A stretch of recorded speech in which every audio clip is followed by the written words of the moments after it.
always been one of those all-star players whose contributions can never be measured by points because of all that you do. But are you getting sort of a kick out of these huge offensive nights, 3 40-point games, obviously, in the first 12 playoff games? Not really. I mean, I think I speak for my teammates in the Miami Heat organization whenever I say I know what I'm capable of. And I don't do this to score 40 points. I play the way that I play to win, by all means necessary. And it just so happened that I scored 40. But if I score 40 and lose, I'm gonna be really pissed off. Jimmy, it's when you look at the totality of the rest of the line, though, the 9 rebounds, whatever it was, 5 assists, 4 steals, 3 blocks. Nobody's ever done that with 40 in a playoff game. And then when the shrug, I know it doesn't matter, but So what you're asking me for? because it has to matter a little bit, or does that show you? Does that further illustrate the type of player that you are? I mean, you always say you're just trying to make the right basketball play. People make them. People just don't make as many of them as you tend to have made in this postseason. Nope. I have so much trust in my teammates, and I will continue to play that way. I've been a quote unquote scorer at other points in my career, and it didn't work out too well for me. So I'm glad that I have the guys that I have around me and with me, and I know that they're gonna fight and go to war to battle with me every single day. So I'm gonna keep trusting them, and I'm gonna keep giving them the ball. Jimmy, why do the biggest stages bring the best out of your game? Probably because I don't care if it's a big stage or a little stage or who's watching. I do what I do for my family, for my people, for my organization, and for my teammates. That's it. Doesn't matter if it's a big stage, home or away. I know why I do what I do. To that point, you've always said it's about winning. You don't care about the numbers. Having said that, how confident are you that if the game opens up in a certain way, you can maintain your offensive level throughout this series? I'm pretty confident. I think I've been putting a lot of work in with Chris Brickley every single night. He's been a blessing to me and in my career.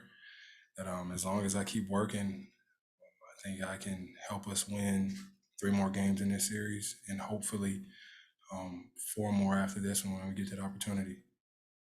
Jimmy, Coach Spo said you guys are a group that ignites from inspiration. Can you talk about the collective fuel or energy you felt coming into the third quarter right out of the locker room? It's crazy because he didn't have to say too much. We already knew what we were doing wrong, turning the ball over, not getting back. And so we talked about it, and we came out and I was like, you know what? We're at home. We got to play better basketball. We got to play better as a team. We did that, went on a little run. But this was just a win. It wasn't a really good win like we want to have because we had a lot of lapses for sure mentally. And we can learn from our wins just like we can learn from our losses. Jimmy, not every third quarter is going to be 39-14, but when the defense was really feeding the offense there, what do you think about that third quarter run can carry over in the future games of the series?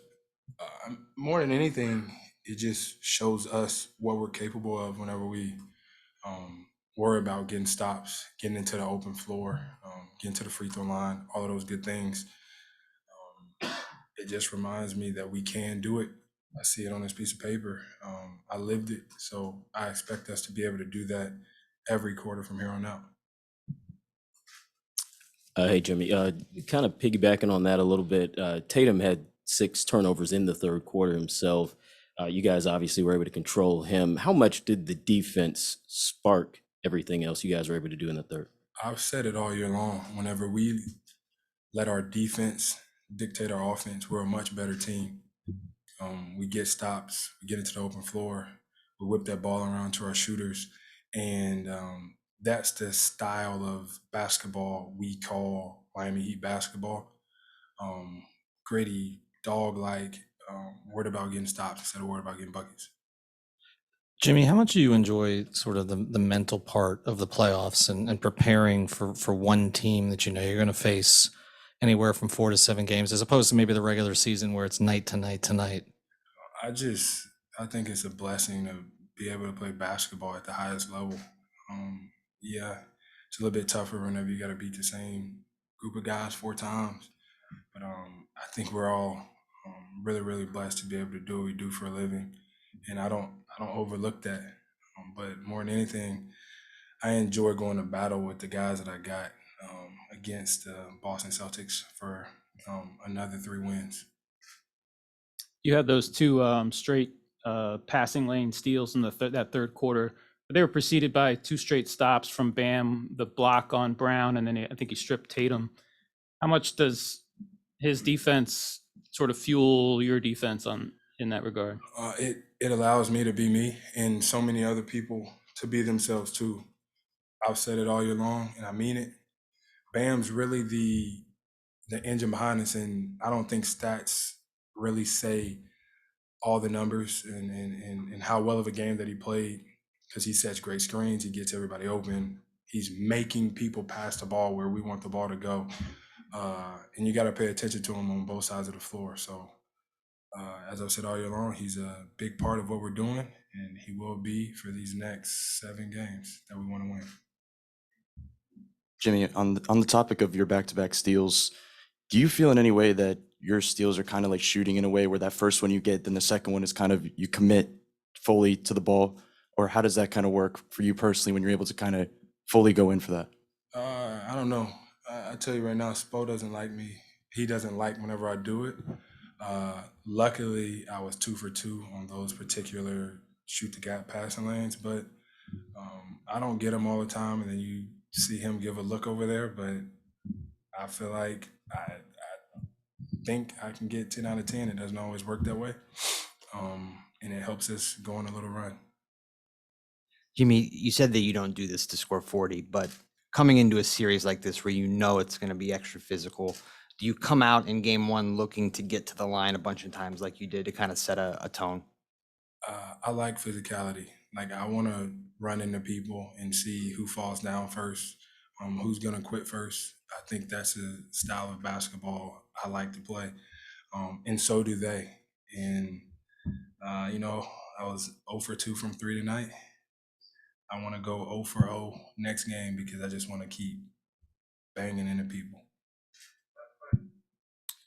It seems like after a bunch of those stops, you and PJ were high-fiving and kind of celebrating and things like that. I mean, could you describe sort of, the bond that you guys have formed and what it's like to have him as a teammate? I didn't know I would fall in love with a basketball player as much as I have with PJ. Seriously, because he just plays incredibly hard, and then like he got the tough job every night of guarding the opposing team's best player, and then going down there and shooting the ball 5 times. Like, you gotta respect that, because some guys are like, and I even get like this at times. I'll be like, man, I'm not just going out here to play defense and not go down there and shoot the ball. He never, ever, ever complains.